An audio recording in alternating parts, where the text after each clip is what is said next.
I sent my serious poem for publication, barring metaphor and free association. It was sent back with a letter of rejection. The unrefined judges had a bad reaction to uninvolved analogies and its abstraction, and its morose confessional introspection. My friend had a poem which they preferred to publish. His lines I considered dim, simplistic rubbish. Then he instructed of his poetic gimmick. He talked of conventional lines and its allure. Then how stanzas and rhymes should appear immature, and about a style he has learned to mimic. He explained the majority cannot be wrong, and even if they are, one should follow along, for one does not get published claiming he is right. There are messages the poets long to convey, and for some its simplicity causes dismay, but those who will not face facts have an uphill fight. He explained there are restraints on poets today, and the sold-out judges demand clear lines that way, commanding easy artlessness when sipping tea. Perplexing brainy verses have no part to play, for they have been forgotten, then driven away. Judges know nothing of cerebral poverty. He conversed on keeping the lines conventional, then eliminating multidimensional to reach the lowest common denominator. The callow verses will feel like prisoners of war, and its formulation its author will abhor. Still judges disapprove of abstract and bizarre. My friend wrote lines clear as popsicles and piled, repulsively sugary and mainstream styled, cliches like sacrificed love and fragmented hearts. He beat his poem into conventional verse form until his words were passable and did conform, forgetting structures taught to him by liberal arts.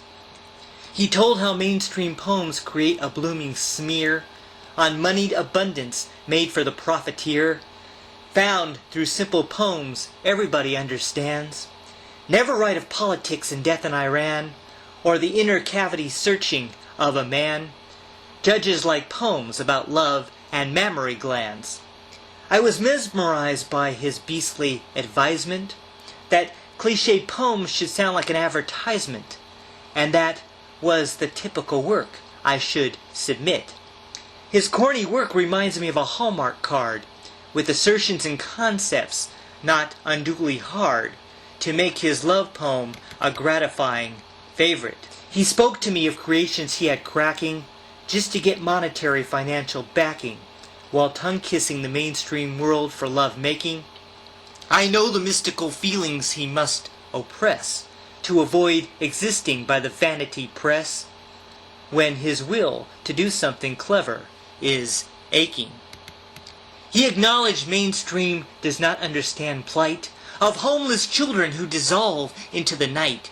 Instead, poetry should read like a serenade.